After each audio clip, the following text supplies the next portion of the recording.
ॐ नमः श्रीयतिराजाय विवेकानन्दशूरये सच्चित्सुखस्वरूपाय स्वामिने तापहारिणे। প্রিয় ছাত্রছাত্রী, আজকের বিবেক বাহিনীতে তোমাদের সবাইকে আন্তরিক স্বাগত জানাচ্ছি। প্রথমে আমরা বৈদিক শান্তি মন্ত্র একসঙ্গে পাঠ করব। যারা আমাদের সঙ্গে এই মুহূর্তে রয়েছে সবাই একসঙ্গে আমরা পাঠ করব বৈদিক শান্তি মন্ত্র। ওম সহনা ভবতু सहनो भुनक्तु सह वीर्यं करवावहै तेजस्विनावधीतमस्तु मा विद्विषावहै। ओम शांति शांति शांति। এর অর্থ হলো সেই ব্রহ্ম আমাদের উভয়কে সমভাবে রক্ষা করুন। শিষ্য এবং গুরু উভয়কে তুল্যভাবে বিদ্যা ফল দান করুন। আমরা যেন সমভাবে সামর্থ্য অর্জন করতে পারি। আমাদের উভয়ের লব্ধ বিদ্যা সফল হোক। আমরা যেন পরস্পরকে বিদ্বেষ না করি। শান্তি শান্তি শান্তি। আরেকবার এই শান্তি মন্ত্র সমবেতভাবে। ওম সহনা ভবতু সহনো ভুনক্তু সহ বীর্যং করবাবহৈ तेजस्विनावधीतमस्तु मा विद्विषावहै। ओम शांति शांति शांति।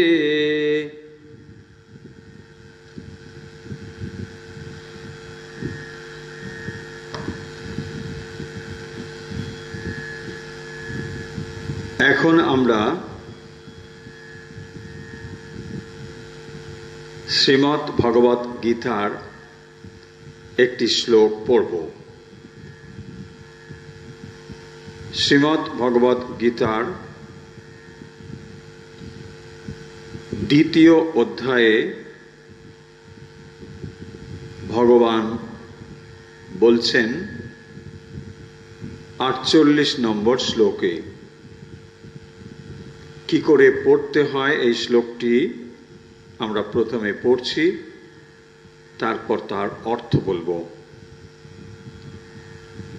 যোগস্থা কুরু কর্মাণি সঙ্গম ত্যক্ত্বা ধনঞ্জয় সিদ্ধ্যা সিদ্ধো সমভূত্বা সমত্তম যোগ উচ্যতে।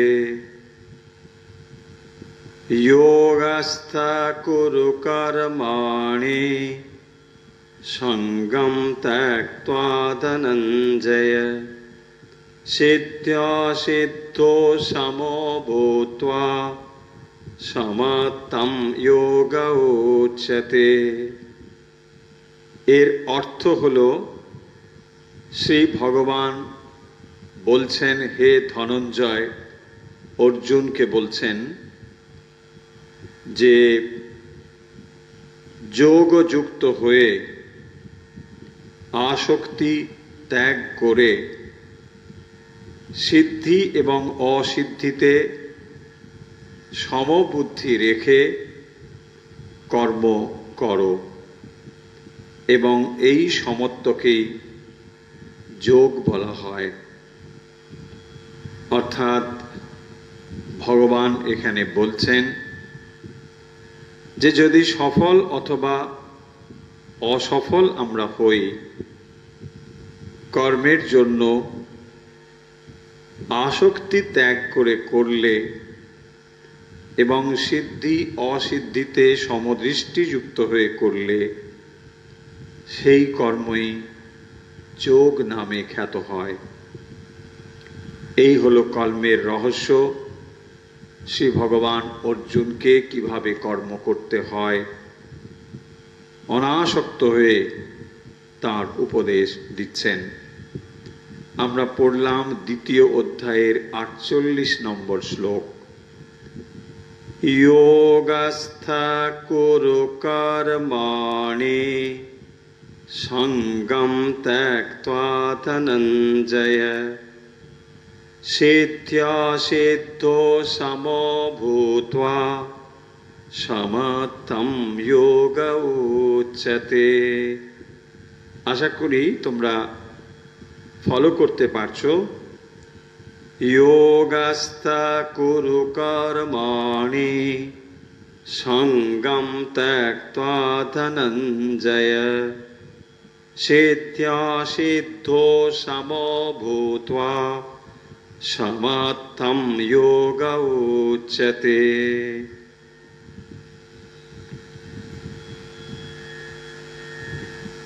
এর আগের দিন আমরা স্বামী বিবেকানন্দের জীবনী থেকে পাঠ করছিলাম। আজ আমরা তার পরবর্তী অংশ পাঠ করব।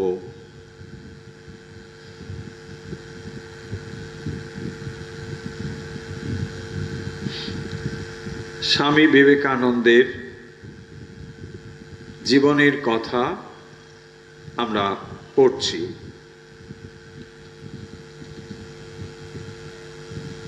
স্বামীজি যখন ছোটবেলায় ধীরে ধীরে বড় হয়ে উঠছেন, নানা দিকে তার প্রতিভার স্ফুরণ ঘটছে। তিনি যে প্রখর বুদ্ধি এবং মেধা নিয়ে জন্মগ্রহণ করেছেন তার পরিচয় কিন্তু শৈশবেই পাওয়া যাচ্ছিল। এবং যে পিতার মাতার গৃহে তিনি জন্মগ্রহণ করেছেন তিনিও ছিলেন অত্যন্ত বুদ্ধিমান এবং জ্ঞান গরিমায় সকলের প্রশংসার যোগ্য। পিতা বিশ্বনাথ দত্ত কলকাতার হাইকোর্টের বড় অ্যাটর্নি ছিলেন। তিনি অত্যন্ত উদার প্রকৃতির মানুষ ছিলেন এবং যার ফলে তিনি যেমন বাইবেল পাঠ করতেন, একই রকম ভাবে ফার্সি কবি হাফেজের লেখার সঙ্গেও তিনি পরিচিত ছিলেন এবং অত্যন্ত অনুরাগের সঙ্গে এসব জিনিস পাঠ করতেন। এছাড়াও দান, পরোপকার এগুলো তার বিশেষ গুণ ছিল। নরেন্দ্রনাথ দত্তের পিতা বিশ্বনাথ দত্ত তিনি লোকজনকে খাওয়াতে খুব ভালোবাসতেন, নিজেও রান্না করতেন খুব ভালো। তার দয়া ছিল গরিব মানুষের ওপরে, বিশেষ করে যারা খুব কষ্টে থাকতেন তিনি তাদের জন্য সাহায্যের হাত বাড়িয়ে দিতেন।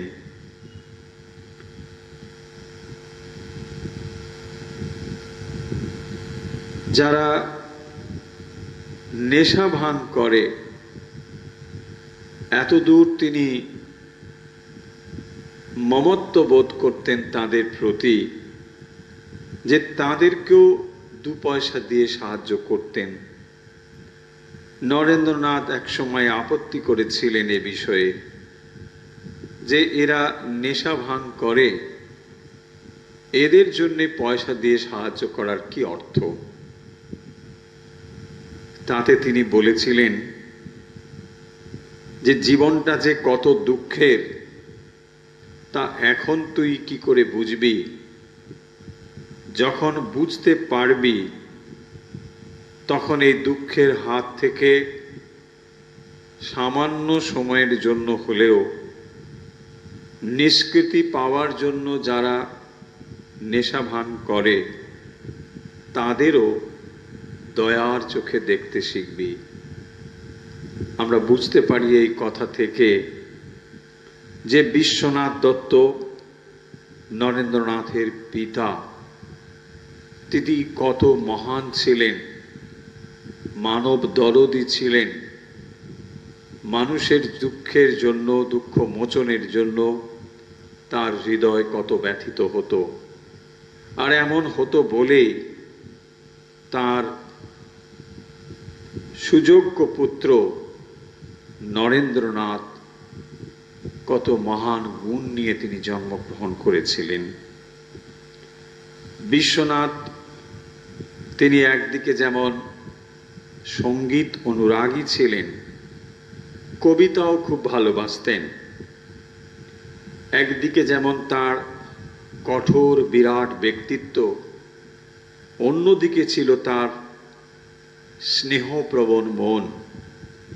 স্নেহ এবং অনুকম্পা থেকে কেউই বঞ্চিত হতো না। এমনকি প্রয়োজনের অতিরিক্ত দাস দাসী, গাড়ি ঘোড়া এসব তিনি রাখতেন, যাতে করে অনেক গরিব মানুষ তার গৃহে প্রতিপালিত হতে পারে। মাতা ভুবনেশ্বরী দেবীর চরিত্র অত্যন্ত অনুপম চরিত্র। তিনি ছিলেন নিষ্ঠাবতী, ধর্মপ্রাণা হিন্দু নারীর আদর্শ, এবং সেই কারণের জন্যই তিনি হতে পেরেছিলেন এই রকম এক রত্নগর্ভা জননী। হিন্দু সমাজে নারীদেরকে শক্তির মূল উৎস বলে বিবেচনা করা হয়। তাই মায়ের ব্যক্তিত্বের ও চরিত্রের প্রভাব বিশেষ করে সন্তানের ওপর এসে পড়ে। ভুবনেশ্বরী দেবী অত্যন্ত বুদ্ধিমতী, কর্মকুশলা এবং ভক্তিপরায়ণা ছিলেন। স্বামীর ধর্মভাবের সঙ্গে তার হয়তো সর্বাংশে মিল ছিল না, কিন্তু তিনি দেবদেবীকে বিশ্বাস করতেন। রামায়ণ, মহাভারত এ সমস্ত তার কণ্ঠস্থ ছিল। তার মতো তেজস্বিনী এবং সর্বগুণসম্পন্না নারী অত্যন্ত বিরল ছিল। এই রকম পিতা এবং মাতা নরেন্দ্রনাথ পেয়েছিলেন। পরপর 4টি মেয়ে জন্মগ্রহণ করেছে। এর মধ্যে 2টি অকালেই মারা গিয়েছে এবং একটিও ছেলে হচ্ছে না।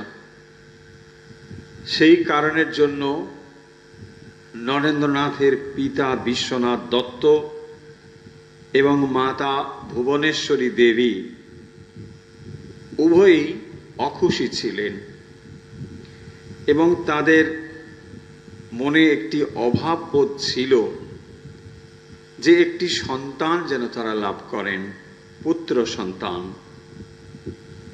ভুবনেশ্বরী দেবী তার এই যে প্রাণের প্রার্থনা, ব্যাকুলতা, এটি তিনি মহাদেবের কাছে জানালেন এবং মহাদেব প্রসন্ন হয়ে তাকে বর প্রদান করেছিলেন। তিনি প্রার্থনা করেছিলেন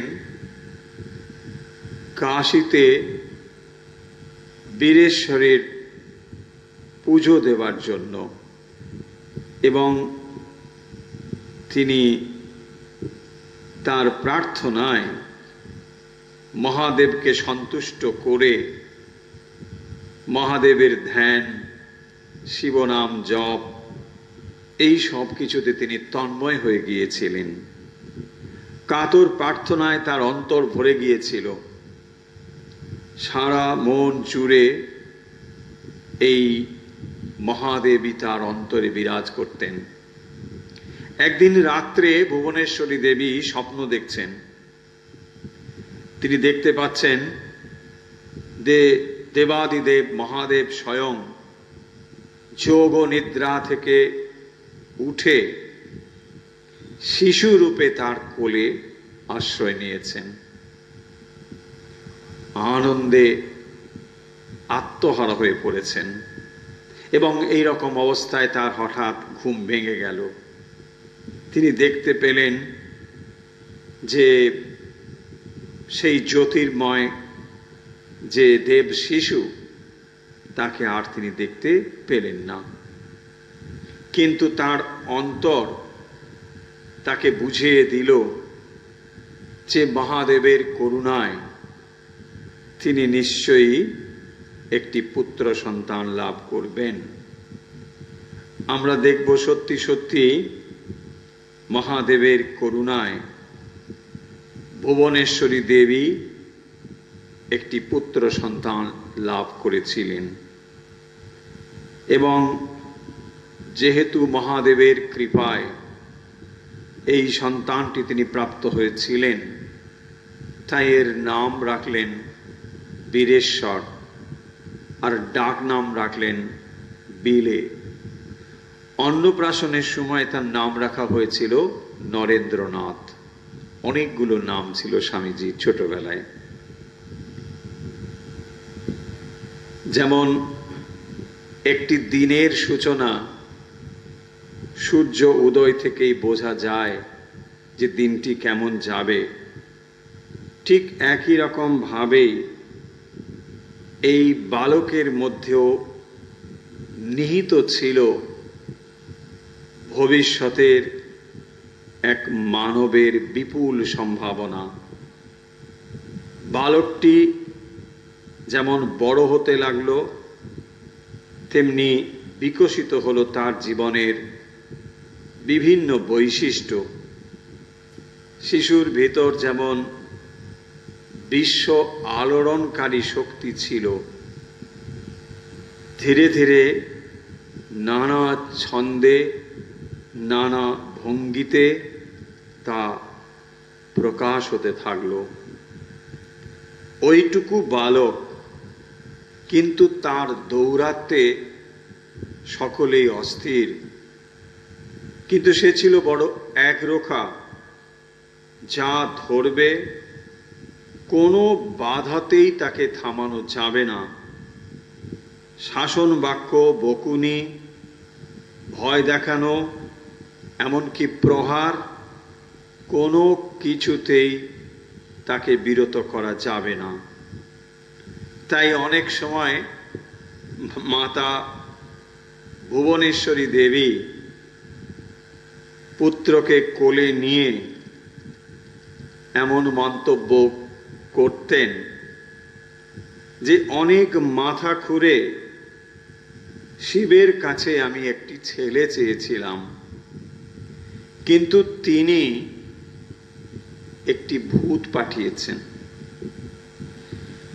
অনেক ভেবে চিন্তে মা ভুবনেশ্বরী দেবী ছেলেকে শান্ত করবার একটি পদ্ধতি আবিষ্কার করেছেন, আর তা হলো যতই দুষ্টুমি করুক না কেন, শিব মন্ত্র উচ্চারণ করতে করতে যদি বালকের মাথায় একটু জল ঢেলে দেওয়া হয়, তাহলে কিন্তু এই ছেলেটি শান্ত হয়ে যায়। এবং এই ব্যাপারটি জানার পরে তিনি কোনো কিছু যখন দুষ্টুমি করত ছেলে, তাকে শান্ত করবার জন্য মাথায় জল ঢেলে দিতেন, আর সঙ্গে সঙ্গেই শান্ত হয়ে যেত। অনেক সময় ভুবনেশ্বরী দেবী বলতেন, দেখ বিলে, এমন ধারা দুষ্টুমি করিস নে, যদি এমন দুষ্টুমি করিস তাহলে মহাদেব তোকে কৈলাসে আর যেতে দেবেন না। বালক এই কথা শুনে খুব ভয় পেয়ে যেতেন। অমনি মায়ের মুখের দিকে তাকিয়ে তার সব দুষ্টুমি থেমে যেত। অনেক পরে বিলের এই ছেলেবেলার দৌরাত্ম্যের কথা পাশ্চাত্য শিষ্যদের কাছে বলতে গিয়ে তখন ভুবনেশ্বরী দেবীর অনেকটা বয়স হয়েছে, কিন্তু ছেলেবেলার কথা মা খুব গর্বের সঙ্গে বলতেন। তিনি বলতেন, কি বলো গো, তাকে সামলাবার জন্য দুটো ঝি অষ্টপ্রহর তার সঙ্গে ঘুরত। ছেলেবেলা থেকেই নরেনের একটা মস্ত দোষ ছিল, রেগে গেলে আর কাণ্ডজ্ঞান থাকতো না। বাড়ির আসবাবপত্র সব ভেঙে চুরে তছনছ করে দিত। এই রকম ছিলেন আমাদের নরেন্দ্রনাথ। বিলে একটু বড় হয়েছে, 3-4 বছর বয়স। মা বাবার সঙ্গে বেড়াতে বেরিয়েছেন গাড়ি করে। পিতা বিশ্বনাথ দত্ত জিজ্ঞাসা করছেন, বিলে, তুই বড় হয়ে কি হবি বল দেখি? বিলে মাথা উঁচু করে জবাব দেয়, সহিস কিংবা কোচম্যান হব। জরির পাগড়ি পরা কোচম্যান নরেন্দ্রের কাছে এক বিস্ময়কর ব্যক্তি। দুটো তেজস্বী ঘোড়াকে সংযত করে চালানো কি কম কথা? তাই তার মনে হয়েছিল যে তিনি সহিস কিংবা কোচম্যান হবেন। ছেলেবেলা থেকেই গরিব দুঃখী সাধু সন্ন্যাসীর প্রতি নরেন্দ্রনাথের বিশেষ টান ছিল। গরিব দেখলেই কিছু দেওয়ার তিনি চেষ্টা করতেন। যদি অন্য কিছু না পেতেন, নিজের পরনের কাপড়খানিও তিনি খুলে দিতে দ্বিধা করতেন না, এবং এতেই তিনি পরম তৃপ্তি পেতেন। সময় সময় সন্ন্যাসীর মতো সাজতেন। ছোটবেলায় তার এই কাহিনী দেখে মনে হয় যে ভবিষ্যতে যিনি সারা পৃথিবীর কাছে একজন আদর্শ পুরুষ হয়ে উঠবেন, জগৎকে ত্যাগের মহিমা শেখাবেন, অতি শৈশব থেকেই তার অন্তরে এই ত্যাগের ভাবনা, ত্যাগের চিন্তা তার মননে, তার চিন্তনে ফুটে উঠত। আমরা স্বামী বিবেকানন্দের ছেলেবেলার কথা পড়ছি। আমরা আজকের স্বামীজির জীবনের কাহিনী এখানেই শেষ করছি। এখন আমরা স্বামীজির বাণী ও রচনা থেকে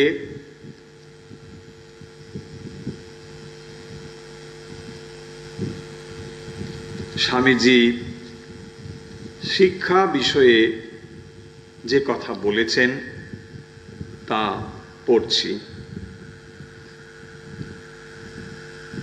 স্বামীজি বলছেন, বিদ্যা শিক্ষা কাকে বলি? বই পড়া? না। নানাবিধ জ্ঞানার্জন? তাও নয়। যে শিক্ষা দ্বারা ইচ্ছা শক্তির বেগ ও স্ফূর্তি নিজের আয়ত্তাধীন ও সফল কাম হয়, তাহাই শিক্ষা। আমি আবার লাইনটি পড়ি। যে শিক্ষা দ্বারা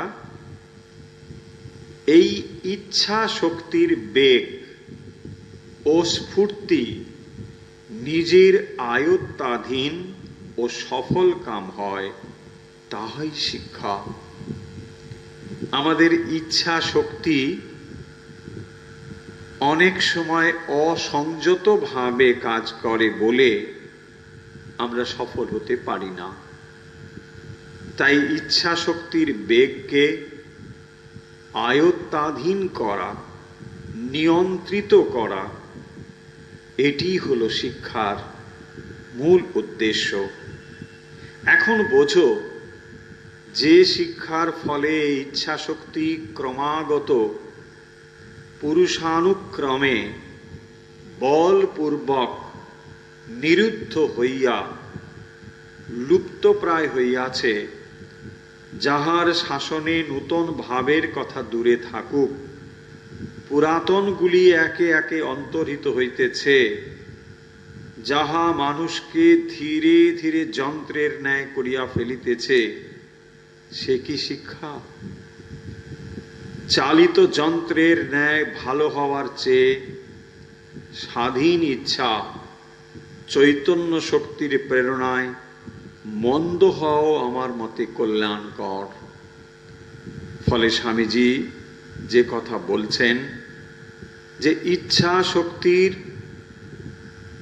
বেগ আয়ত্তাধীন করা এবং ইচ্ছা শক্তিকে যথাযথভাবে নিয়ন্ত্রিত করতে পারলেই সফল হওয়া সম্ভব, এবং সমগ্র শিক্ষার এটি হলো উদ্দেশ্য। স্বামীজির শিক্ষা বিষয়ে যে বিখ্যাত কতগুলি উক্তি রয়েছে, সেখান থেকে আমরা আর একটি উক্তি পাঠ করছি। স্বামীজি বলছেন, education is the manifestation of the perfection already in man. Education is the manifestation of the perfection already in man. শিক্ষা হলো যে অন্তর্নিহিত পূর্ণতা মানুষের মধ্যে রয়েছে, তার বিকাশ সাধনই হলো শিক্ষা। মানুষের ভেতরে সেই চৈতন্য শক্তি পরিপূর্ণভাবে রয়েছে। মানুষকে ইচ্ছে করতে হবে, চেষ্টা করতে হবে। যে ইচ্ছা শক্তির যতখানি বিকাশ সাধন করতে পেরেছে, সেই জীবনে সফল হয়েছে। স্বামীজি বলছেন, what is education? Is it book learning? No. Is it diverse knowledge? Not even that. The training by which the current and expression of will are brought under control and become fruitful is called education. আজকের মতো বিবেক বাহিনী আমরা এখানে শেষ করছি। প্রিয় ছাত্রছাত্রী, যারা আমাদের সঙ্গে যুক্ত রয়েছে আমাদের হোয়াটসঅ্যাপ গ্রুপে, যারা আমাদের সঙ্গে যুক্ত হতে চাও, তোমরা আমাদের হোয়াটসঅ্যাপ গ্রুপের লিঙ্ক শেয়ার করেও যুক্ত হয়ে যেতে পারো। আমাদের হোয়াটসঅ্যাপ নাম্বার আমরা জানিয়ে দিচ্ছি, 9903985960। তাহলে আজকের মতো বিবেক বাহিনী এখানে শেষ করছি। বিবেক বাহিনী প্রতিদিন প্রতি রবিবার শোনা যায় সকাল 9:30 থেকে। তোমরা যারা আমাদের সঙ্গে যুক্ত হতে চাও, লিংক এবং নাম্বার জানিয়ে দেওয়া হলো। এই উপস্থাপনা কেবল ছাত্রছাত্রীদের জন্য। যারা অংশগ্রহণ করেছেন বড়রা, তাদের কাছে আমাদের অনুরোধ, আপনারা ছোটদেরকে এর সঙ্গে যুক্ত করে দিন এবং আপনাদের মতামত জানিয়ে দিন হোয়াটসঅ্যাপে। আরও কিভাবে এটি ছাত্রছাত্রীদের কাছে গ্রহণযোগ্য হয়ে উঠতে পারে। আমাদের ইচ্ছে কি? আমাদের ইচ্ছে স্বামী বিবেকানন্দের সঙ্গে ভারতীয় আধ্যাত্মিক সম্পদের সঙ্গে খানিকটা, অন্তত খানিকটা ছাত্রছাত্রীদের কাছে পরিচয় করিয়ে দেবার, যার ফলে সামনে স্বামীজির আদর্শ রেখে ভবিষ্যতের ছাত্রছাত্রীরা এগিয়ে যেতে পারে। স্বামীজি যে ভবিষ্যৎ ভারতবর্ষের স্বপ্ন দেখেছেন, আমরা মনে প্রাণে বিশ্বাস করি ভবিষ্যতের ছাত্রছাত্রীরাই সেই মহান ভারতবর্ষকে নতুন করে পৃথিবীর বুকে পুনরায় স্থাপন করবে। আমরা তাকিয়ে রয়েছি সেই লক্ষ্যে, সেই দিকে। আর প্রার্থনা করি স্বামী বিবেকানন্দের আশীর্বাদ ছাত্রছাত্রী সবার উপর বর্ষিত হোক। ওম শান্তি শান্তি শান্তি।